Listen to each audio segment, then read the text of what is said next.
When we say horse in India, three things come to mind: weddings, buggy rides near Victoria Memorial, or hill station horse ride photos in monkey caps. And most importantly, Hema Malini yelling, Chal Meri Dhanno. But Olympic equestrian?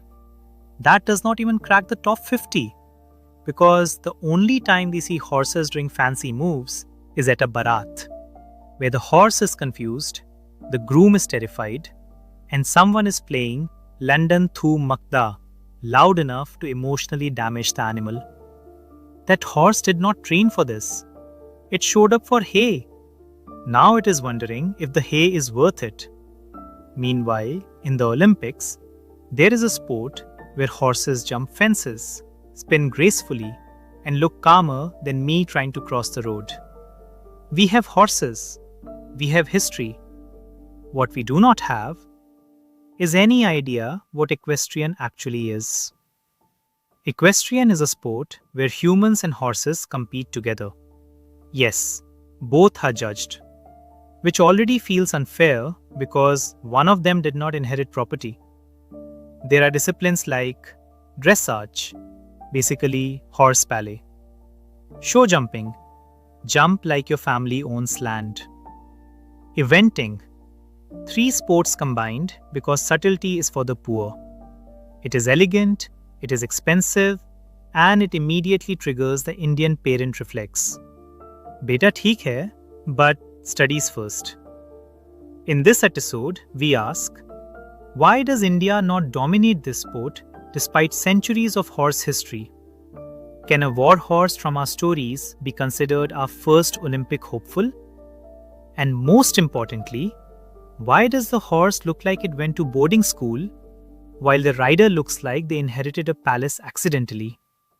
Welcome to an Average Indian Sports Podcast, where Olympic dreams are discussed by people who get tired tying shoelaces. Equestrian sports do not look like competition. They look like a scene from a British period drama where nobody explains what is happening. The horse trots sideways. The rider wears a blazer. There is polite clapping, British clapping, the kind that says, I acknowledge effort but refuse enthusiasm. To most of us Indians, this looks like a royal parade, a first world problem, a school annual day finale for the rich, or a deleted scene from Jodha Akbar. But no, this is serious. Dressage is not just dancing.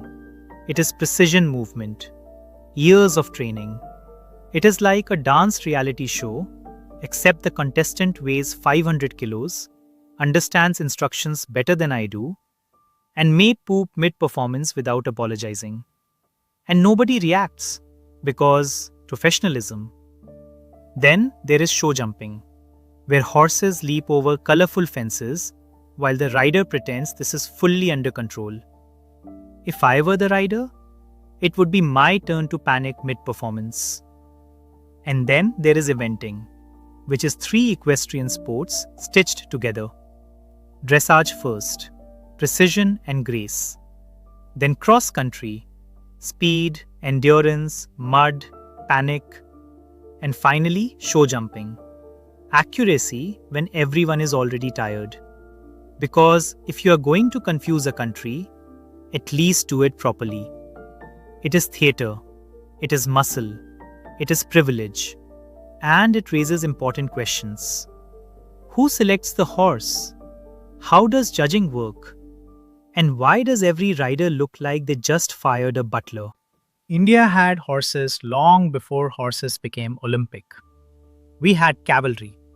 We had war strategy. We had riders who were not aiming for symmetry. They were aiming for enemy infantry. At one end of our history, the horse was not an athlete. It was a symbol, power made visible. Let the horse run, and it meant authority was expanding. Not that anyone was counting penalties. At the other end, we had movement traditions like Gatka. Fast, loud, sharp. Horses moving like part of the performance, not accessories. Expression mattered more than silence. Now imagine explaining this to an Olympic judge with a clipboard. They would deduct points for enthusiasm. Then there is tent pegging, probably the closest thing we had to a sport-grade equestrian event. Full speed, horse and rider in sync. Pick a tiny target off the ground with a lance. Miss it and there is no judge to debate with. You just failed.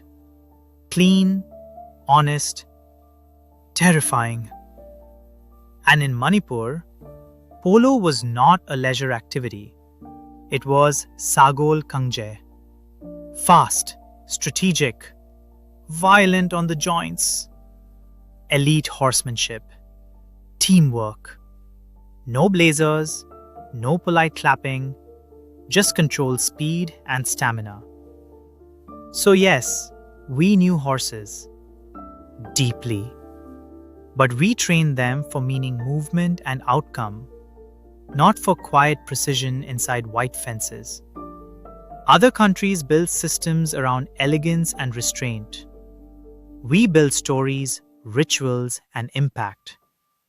We did not lose the horse. We just trained it for a different exam. Some Olympic sports are democratic. Running, boxing, wrestling. You need shoes, or fists, or trauma.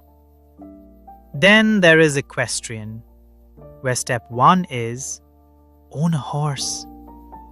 Try telling your school PT teacher this. They will ask if the horse also needs a bona fide certificate. Globally, every culture has low-cost sports. Kabaddi, Kho-Kho, Mallakhamba. Maximum lungs, minimum budget. But here we are watching a man in a velvet helmet perform ballet with a horse that costs more than a 3-bedroom apartment in Noida. Beautiful, yes. Accessible, absolutely not. Necessary? Debatable. To be fair, this is not just elitist pageantry. Equestrian is trust, training, a partnership between species. You do not rent a horse and wing it. You spend years bonding, learning posture, breathing, movement. It is a duet. And when it works, it is poetry. But poetry needs time, space, money, and a family that does not say, horse riding? Why? You want to go into movies? And that is why if your sport starts with, first buy a horse, you have already excluded most of the planet. Equestrian is beautiful, graceful, historic. But it also quietly reminds us, talent is not always the barrier. Sometimes the barrier is the size of your horse trailer. We had horses. We had history. We just did not build the system. So till then, the horse does the hard work. The rider gets the jacket. And we clap politely, like we understand what just happened. Till then, different sport, same delusion.